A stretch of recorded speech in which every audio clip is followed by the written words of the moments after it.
कहानी की शुरुआत होती है खंडवा के धूल भरे, गरम और साधारण से शहर से, जहां छोटा सा 5 साल का बच्चा सिरू अपनी माँ कमला, भाई गुड्डू और छोटी बहन शकीला के साथ रहता है।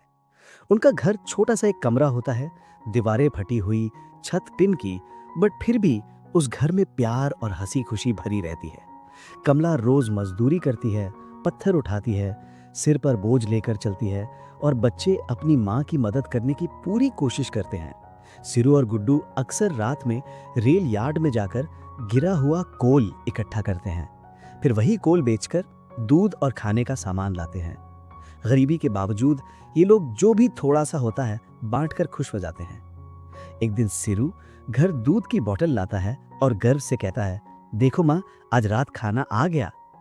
उसी रात सिरू जिद करता है कि वो गुड्डू के साथ काम पर चलेगा। पहले गुड्डू मना करता है, तो बहुत छोटा है सिरू, पर सिरू कहते रहता है मैं स्ट्रांग हूं। आखिर गुड्डू मान जाता है। रात को दोनों भाई अंधेरे ट्रैक्स पर चलकर बुरहानपुर स्टेशन पहुंचते हैं।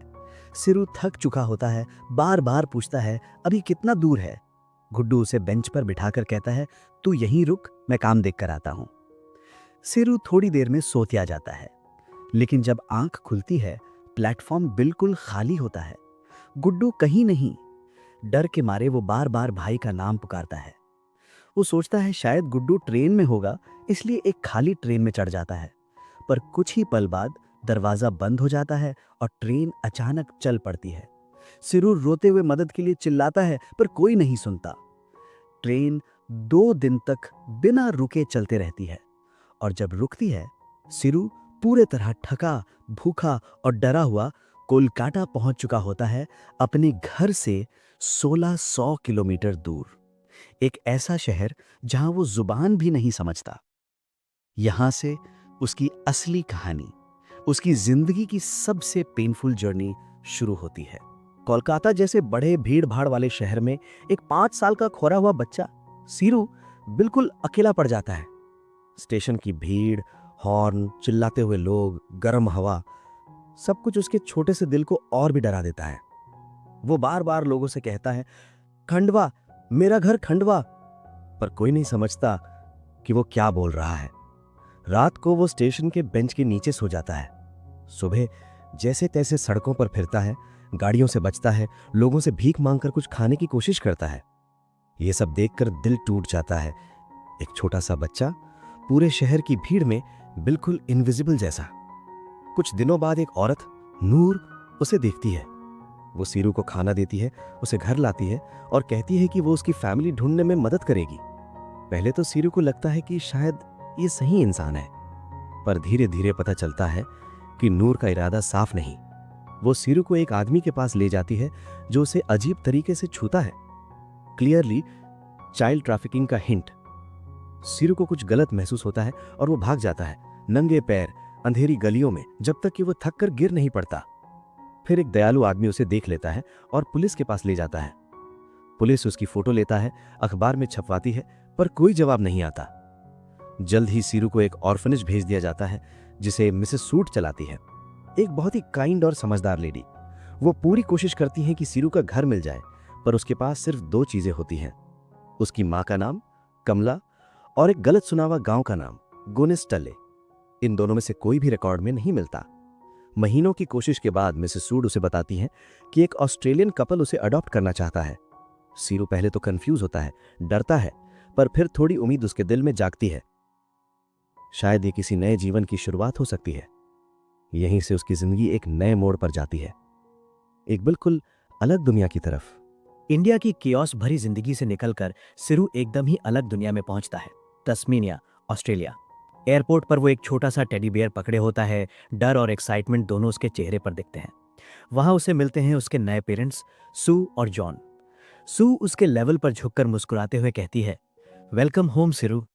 उनकी आंखों की प्यार भरी सॉफ्टनेस सिरू को थोड़ा सा सुकून देती है। नया घर उसके लिए किसी सपने जैसा होता है। रंग बिरंगी दीवारें, टॉयज, एक सॉफ्ट सा बेड, गर्म लाइट्स। सिरू जितने भी डर लेकर आया होता है वो धीरे धीरे पिघलने लगते हैं। सू बहुत पेशेंस के साथ उसे इंग्लिश सिखाती है। डाइनिंग टेबल पर उसे फोक कैसे यूज करें वो प्यार से दिखाती हैं। सिरू के लिए ये सब बिल्कुल नया होता है, पर सू कभी प्रेशर नहीं डालती, सिर्फ सपोर्ट करती हैं। धीरे धीरे सिरू एडजस्ट हो जाता है। 1 साल बाद सू और जॉन एक और इंडियन बॉय को अडॉप्ट करते हैं, मंतोष। लेकिन मंतोष इमोशनली डिस्टर्ब्ड होता है। वो चिल्लाता है, खुद को नुकसान पहुंचाता है और नॉर्मल लाइफ में एडजस्ट नहीं कर पाता।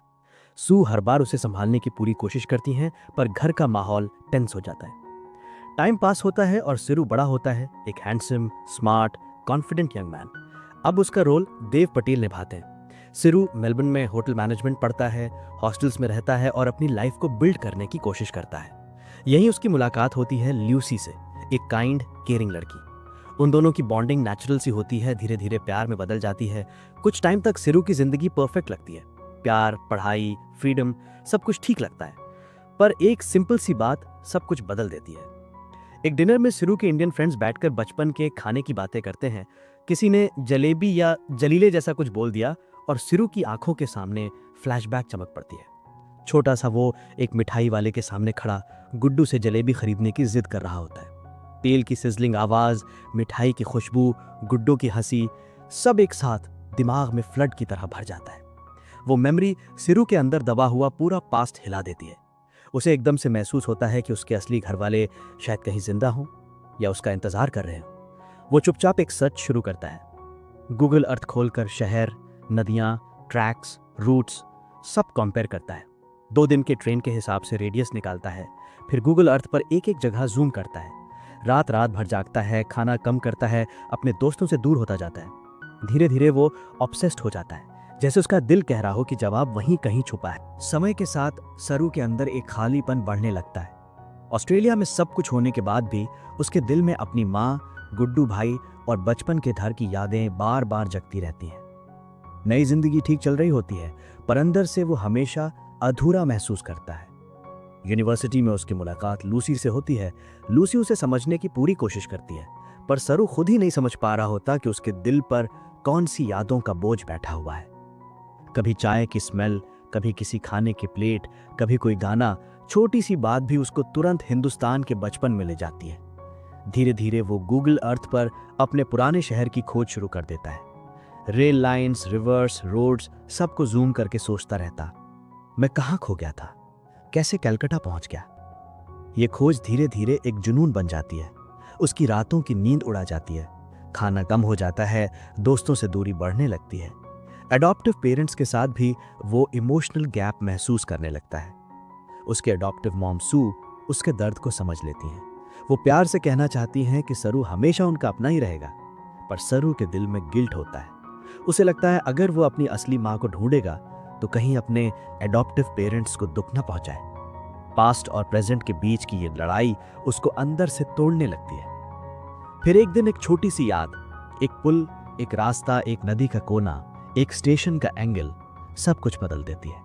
सरू को लगता है शायद यही मेरी असली जगह है, और यहीं से शुरू होती है उसकी असली खोज की यात्रा, जो उसे वापस ले जाने वाली है उन लोगों तक जिनसे बिछड़कर उसकी पूरी जिंदगी बदल गई थी।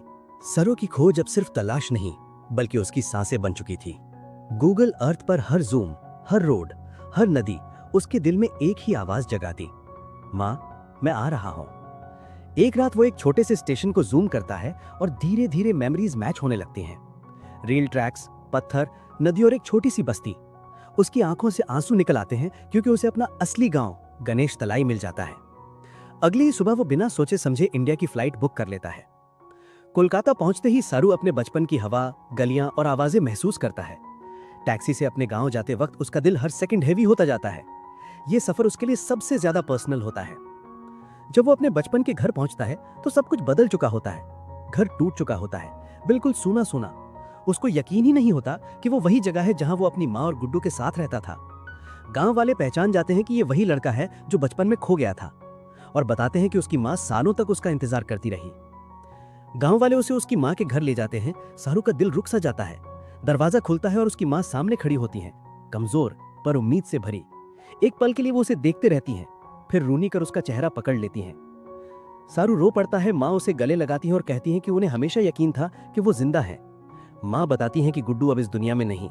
सारू का दिल टूट जाता है, पर माँ कहती हैं तू आ गया ना, बस इसी की उम्मीद थी। इस सफर ने सरू को 2 माँ दी, एक जिसने उसे जन्म दिया और एक जिसने उसे जीवन दिया। सारू समझ जाता है कि प्यार कभी खो नहीं जाता। वक्त चाहे कितना भी बीत जाए, रिश्तों की डोर हमेशा जिंदा रहती है। यही सरू की खोज के सफर की सबसे खूबसूरत और इमोशनल एंडिंग होती है।